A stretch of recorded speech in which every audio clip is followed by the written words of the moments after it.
क्या हाल है अम्मी? ठीक है। यहाँ लेंस पे देख के बात करना, ठीक है? हम लोग शूट कर रहे हैं तो आपको जो भी आंसर देना होगा वो लेंस पे देख के। ऐसे नहीं बैठा पापा। लाइक आप मतलब आपको बातें करनी है हम लोगों को, जैसे हम लोग बातें करते हैं ना। ठीक, चप्पल थोड़ी दिखाई दे रही है। और बताओ अम्मी क्या हाल है? बस ठीक है हाल। Full power. Full power. और आपका स्वागत है हमारे पॉडकास्ट के पहले धन्यवाद एपिसोड। बहुत बहुत। आप हमारे पहले गेस्ट है पापा और आप, तो कैसा लग रहा है आपको हमारे शो पे आकर? अच्छा लग रहा है, बहुत अच्छा लग रहा है। जब पहली बार इसके पापा को पता चला कि घर में कोई छोटा मेहमान आने वाला है तो बहुत खुश हुए वो।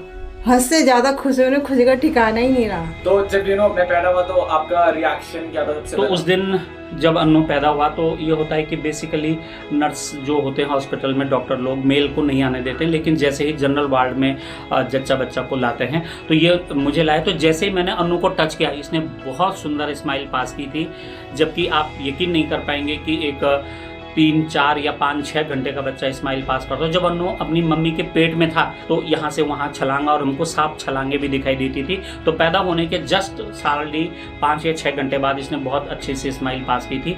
और इसके बाद जब हम लोग घर लाए तो 5-10 दिन बाद हमने इसको देखा, तो हम रात में देखते रहते थे कि बच्चा कैसा है, तो हम सोचते थे ये सो गया होगा, लेकिन जब हम उजाला खोल के देखते तो इसकी आंखें खुली हुई रहती। इसकी एक खासियत ये, सबके पास चला जाता था ये बच्चा, और मानते बहुत अच्छे थे, पर हाँ सुंदर बहुत था बचपन में। तो अब कम सुंदर हो गया मैं? हाँ अभी भी है, पर बचपन में ज्यादा था ये सुंदर। तो फिर सिंगल क्यों हुआ मैं? सिंगल ही मरेगा तू है? नहीं। चलो मेरी मम्मी एग्री कर रही है, मैं सिंगल ही मरूंगा। उस समय एक बहुत हिट फिल्म चली थी, कुछ कुछ होता है, शाहरुख खान का और काजोल का एक गाना आता था। तो उस दिनों वो टीवी पर वो गाना चलता था, ऐड आता था उस फिल्म का, तुम पास आए यूं मुस्कुराए और कुछ कुछ होता है। जब इसकी टोन बजती थी तो अन्नू, चाहे वो 6 महीने का बच्चा था, वो खड़ा उठ के देखता था कि आवाज आ कहाँ से रही है, और टीवी की तरफ। फिर जब अन्नू 1-2 साल का हुआ तो इसको कुछ पता तो था नहीं, लेकिन हम लोगों ने एक टेबल बनाई थी, कॉर्नर टेबल थी। तो जब मैं स्कूल जाता था ये बहुत रोता था। अन्नू कहता था कि मैं भी स्कूल जाऊंगा, ये बाबा बोलता था। तो उस समय पापा नहीं बोलता था, बाबा बोलता था। और ये जब मैं आता था तो ये जानबूझ करके उसमें छिप जाता था, और हम लोग ऐसा लुक्का छिपी खेलते थे। सब कुछ ठीक ठाक चल रहा था। जब ये 4 साल का था तो मैं टेहरी में था। तो एक दिन अचानक रात को हम लोग, मैं शादी में जा रखा था, और रात को लगभग मैं 12 बजे घर आया था, और हम सब लोग सो रखे। तो अचानक हम लोग एक ही डबल बेड में सो रखे थे, तो वहां से आवाज आई खर्राटे की। 1:05 पर मेरी अचानक नींद खुली, और जब मैंने नींद खुलने का कारण देखा तो मेरे बगल से, क्योंकि अन्नू मेरे बगल में सोता था, तो उसके कुछ एबनॉर्मल से खर्राटों की आवाज मुझको सुनाई दी। तो हमने लाइट खोली, देखा, इसकी मम्मी को उठाया, तो हमने देखा कि अन्नू के मुंह से झाग निकल रहा था। हम लोग परेशान हो गए कि आखिर में ये हुआ क्या। इसको हिलाया डुलाया, लेकिन इसे कोई रिस्पॉन्स नहीं दिया। लगभग 1:10 पर हम इतने कंफर्म हो गए कि ये बच्चा बेहोश हो रखा है किसी भी कारण से। कारण हमें पता नहीं था। तो मैं बोल लेना था क्या उस टाइम? अन्नू नहीं, बोलने का तो मतलब ही नहीं था ना। बच्चा सीधा अनकॉन्शियस था, कोई रिस्पॉन्स नहीं था, बॉडी से कोई रिस्पॉन्स भी बिल्कुल नहीं था। तो इस दौरान हमारे मकान मालिक थे, बहुत अच्छे लोग थे, वो लोग भी उठ गए। अब पहाड़ों में जैसे होता है कि लोगों का रिस्पॉन्स एकदम मेडिकल की तरफ न जा करके उन्होंने कहा कि इस पर भूत लग गया है। तो खैर मैंने उनकी किसी भी बात को ध्यान नहीं दिया, लेकिन ये चीज़ें माननी पड़ती हैं। उन्होंने कहा श्रीफल लाओ, ये करो वो करो, जो उन्होंने बताया वो हमने माना, लेकिन मैं उनकी बात से सेटिस्फाइड नहीं हुआ। हमारे बगल में एक, पुराने जमाने में बोलते हैं ना कि लोग भूत लग गया। तो पुराने ज़माने में लोग ये कहते थे कि भूत लग गया है, लेकिन वो उनकी थ्योरी थी, उस थ्योरी पे मैं नहीं चला, लेकिन सब लोगों को सेटिस्फाई करना पड़ता है। तो फिर मैंने जो श्रीफल था, देवी का जो जितना भी उन लोगों ने टोना टोटका किया, मैंने वो भी माना। लेकिन मैं तुरंत उठा करके फार्मासिस्ट के पास लेके गया, क्योंकि वहाँ पर हमारे पास फर्स्ट एड के नाम पे केवल और केवल जो उपलब्ध आदमी था, रिसोर्स पर्सन था उसका मेडिकल का, वो केवल और फार्मासिस्ट होता था, और वो भी इतना बहुत नॉलेजफुल आदमी नहीं था। उसने भी यही कहा कि इसको भूत लग गया है।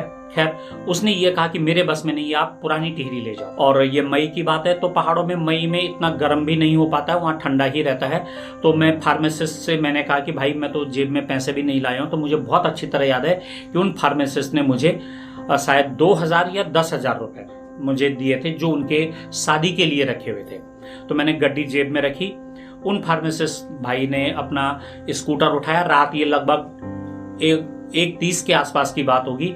वो सड़क से आए, मैंने कहा आप लोग सड़क से आओ, मैं पैदल चलता हूँ। वहां से पुरानी टिहरी आने के 2 रास्ते थे। एक रास्ता तो लॉन्ग रूट से सड़क से आता था, और सड़क से वहां पर स्कूटर का रात में चलना, क्योंकि कच्चा रास्ता था तो बड़ा मतलब स्वयं खतरनाक हो सकता था।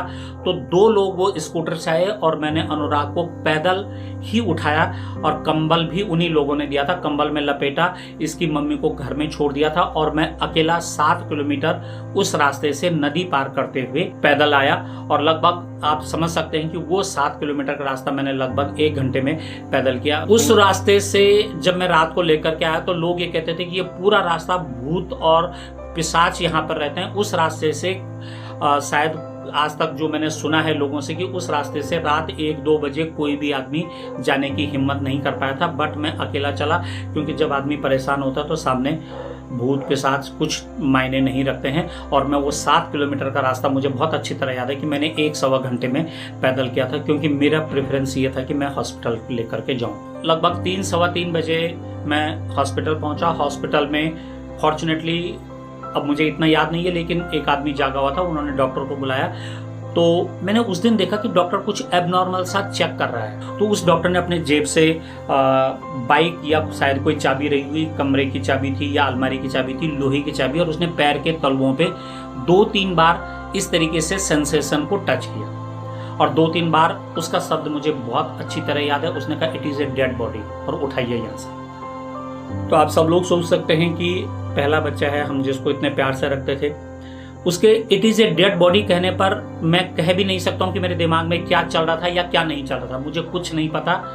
बहुत परेशानी वाली बात हो सकती है कि एक माँ बाप क्या सोच सकते हैं कि अगर उनके लिए, उनके बच्चे के लिए ये कह दिया जाए कि डेड बॉडी, और वो भी एक प्रोफेशनल आदमी जो कि डॉक्टर रहा और मोस्ट प्रोबेबली वो MBBS डॉक्टर रहे होंगे, उनके कहने के बाद, डॉक्टर के ये कहने के बाद it is a dead body. मेरे पास 2 ऑप्शन थे, या तो डेड बॉडी होने के बाद मैं वापस अपने स्कूल की तरफ जाता या फिर देहरादून की तरफ लाता, लेकिन इतनी हिम्मत शायद किसी के पास नहीं हो पाती है कि वो it is a dead body कहने वाली बॉडी को उसकी माँ के पास ले जाए। डॉक्टर के पास लेकर डॉक्टर ने बोला कि इसकी तो है, ये डेड बॉडी है, मर गया ये।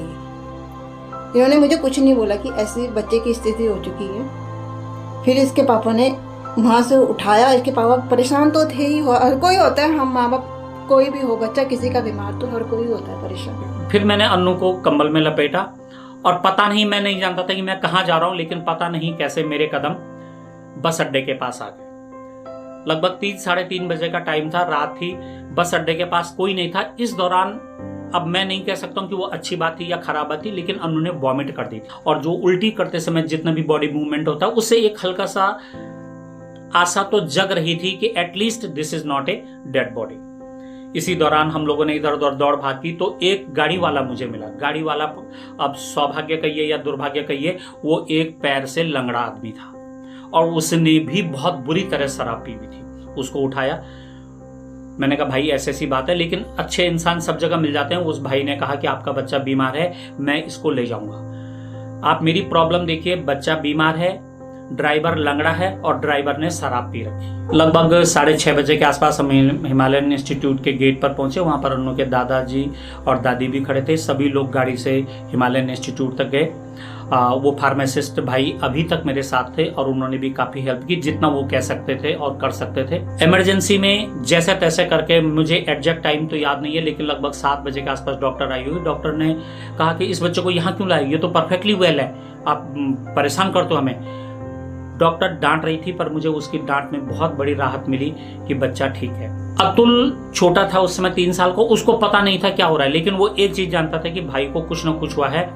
उसने भी दादा दादी के साथ जाने से मना कर दिया। उसने कहा रहूंगा तो यहीं भाई के साथ रहूंगा। और आप यकीन मानेंगे कि 3 साल का बच्चा हमारे पास लगभग 20-22 दिन हॉस्पिटल में रहा था। लगभग 2 दिन बाद जब सारी रिपोर्ट आई तो डॉक्टर ने बताया कि यह ब्रेन ट्यूमर है। और इतना कहते ही शायद मैं बहुत घबरा गया था। अन्नू की मम्मी, सभी परिवार वाले, अन्नू के मामा लोग, 2 मई को ही शाम तक आ गया था। जिस दिन प्रॉब्लम हुई थी उसी दिन शाम को ये होश में आ गया था। लेकिन होश में आने के बावजूद भी सारी बॉडी के मूवमेंट नॉर्मल नहीं थे। वो बिल्कुल एबनॉर्मल से, जैसे चलना बोलना, लेकिन रिस्पॉन्स दे रहा था। सब कुछ धीरे धीरे आ रहा, आंखें पलटी हुई थी। तो डॉक्टर ने दवाइयाँ दी। इस दौरान मैं इसके लिए किताबें वगैरह, जितना भी उस समय एक गेम होता था, वीडियो गेम होता था, वो भी हॉस्पिटल लेकर के गए। तो हॉस्पिटल में हमारे लिए बहुत बुरा दिन था, शायद 5वां या 6ठा 7वां दिन। उन्होंने कहा कि इसकी बॉडी से पीठ की सुई रीढ़ की हड्डी से सीरम कहते हैं उसका टेस्ट करना होगा। डॉक्टर बोल रहे कि किसी ने हाथ इधर से पकड़ा हुआ, उधर से पकड़ा हुआ, किसी ने रस्सी से बांधा हुआ।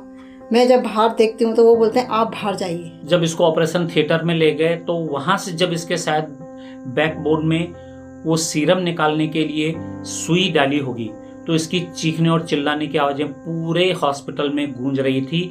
और बाहर इसकी मम्मी और हम लोग बुरी तरीके से रो रहे थे कि बच्चे ने मतलब क्या दिन देखने को कर रहा है। लगभग 1-2 घंटे बाद जब बाहर आया तो ये बेहोशी की हालत में था, जो भी दवाइयाँ दी होंगी। तब डॉक्टर ने हमको बताया था कि जो आप लोगों ने कभी चाउमीन के साथ पत्ता गोभी खाई होगी वो इसके दिमाग में कीड़ा गया होगा, पत्ता गोभी वाला कीड़ा इसके दिमाग में चला गया और वहाँ से ये सारी प्रॉब्लम हुई है। तो डॉक्टर ने कहा था कि आप पत्ता गोभी बिल्कुल न खाएं या जो चाउमीन वगैरह होता है न खाएं। एक तो अन्नू की वो ट्यूमर वाली दवाइयाँ, दूसरी क्रोनिक ब्रोंकाइटिस वाली बीमारियाँ, पूरे परिवार में फाइनेंशियल प्रॉब्लम इतनी ज़बरदस्त थी कि बड़ी मुश्किल से आने जाने का किराया, हस्बैंड वाइफ का आने जाने का किराया, बच्चे का आने का किराया, और पूरी फैमिली डिस्टर्ब थी। हम लोग फाइनेंशियली, सोशली, मेंटली बहुत ज़्यादा डिस्टर्ब थे। हम लोगों का ट्रांसफर देहरादून हुआ, दूधली इंटर कॉलेज में हुआ और यहाँ पर हमने 14 साल गुजारे। यहाँ पर इसके स्वास्थ्य में सुधार होता गया। जो 3 साल का ड्यूरेशन था, डॉक्टर ने कई सारी दवाइयाँ दी थी, सब अच्छा होता गया। आज मैं सोचता हूँ कि घर में यार कोई परेशानी तो नहीं होगी, लेकिन अन्नू जो है अब जिम्मेदार बन चुका है।